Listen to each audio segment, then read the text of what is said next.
ملکی معیشت کے حوالے سے آج اہم دن ہے کہ پاکستان اور IMF کے درمیان مذاکرات کامیاب ہو گئے ہیں۔ 1.3 ارب ڈالر کا موسمیاتی تبدیلی کے لیے سٹاف لیول معاہدہ طے پا گیا ہے۔ اس سے ملک کی معاشی حالت میں بہتری آئے گی، مگر ساتھ ہی پاکستان پر قرضوں کا ہجوم بھی بڑھ جائے گا۔ کابینہ کے اجلاس میں گفتگو کرتے ہوئے وزیر اعظم شہباز شریف نے IMF کے ساتھ معاہدے کو اہم پیش رفت اور ٹیم ورک قرار دیا۔ بولے حکومتی پرفارمنس نے IMF کو حیران کر دیا ہے، سب نے محنت کی اور منی بجٹ کے بغیر اتنی جلدی سٹاف لیول معاہدہ کیا، مخالفین ڈھنڈورا پیٹتے رہ گئے۔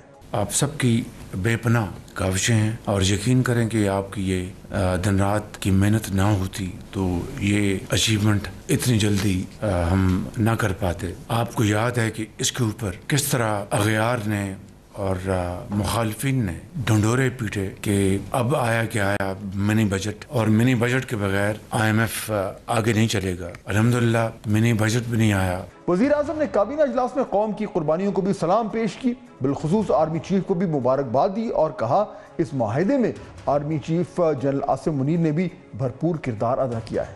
IMF کے جاری اعلامیے کے مطابق ایگزیکٹو بورڈ کی منظوری کے بعد موسمیاتی تبدیلی کے لیے پاکستان کو 1.3 ارب ڈالر ملیں گے، جبکہ توسیعی فنڈ سہولت کے تحت پاکستان کو 1 ارب ڈالر تک کی رسائی حاصل ہوگی۔ اس پروگرام کے تحت حاصل رقم مجموعی طور پر 2 ارب ڈالر ہو جائے گی۔ IMF نے اعتراف کیا کہ پاکستان کے معاشی اصلاحاتی پروگرام پر مؤثر عمل درآمد جاری ہے اور پاکستان نے چیلنجز کے باوجود میکرو اکنامک استحکام کی بحالی میں پیش رفت دکھائی ہے۔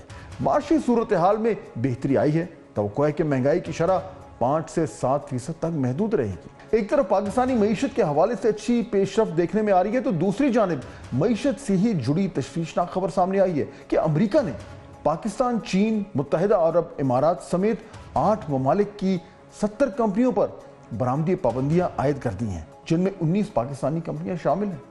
امریکی دعویٰ ہے کہ ان کمپنیوں کی سرگرمیاں امریکہ کی قومی سلامتی اور خارجہ پالیسی کے مفادات کے منفی ہیں۔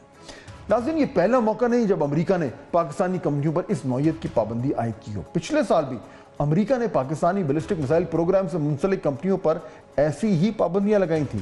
2021 میں پاکستان کی 13 کمپنیوں پر جوہری اور میزائل پروگرام میں معاونت کا الزام لگا کر جو ہے وہ پابندی عائد کر دی گئی تھی۔ ملکی معیشت تو بہتری کی جانب گامزن ہے، مگر سیاسی عدم استحکام چوں کا تو ہے۔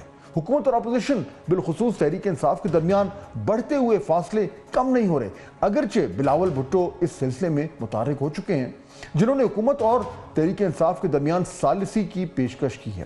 حکومت نے بھی اس ثالثی کو تسلیم کر لیا ہے، لیکن دوسری جانب سوال یہ ہے کہ بلاول بھٹو جو ہے وہ تحریک انصاف کو قائل کر پائیں گے؟ یہ کیا گارنٹی ہوگی کہ PTI ان کے ساتھ جو معاملات طے کرے گی اس پر بھی قائم رہے گی؟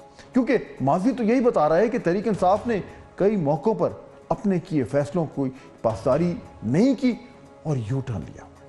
اب تحریک انصاف نے عید الفطر کے 3 روز اڈیالہ جیل کے باہر احتجاج کا فیصلہ کیا ہے۔ PTI کے مطابق ان کے بانی جیل میں قید ہیں، انہیں کوئی رعایت نہیں دی جا رہی۔ PTI خیبر پختونخوا کے سربراہ جنید اکبر کہتے ہیں کہ اگر حکومت اپوزیشن کی اہم جماعت کے ساتھ بات چیت چاہتی ہے تو اسے پہلے قدم اٹھانا ہوگا اور مذاکرات میں سنجیدگی دکھانا ہوگا۔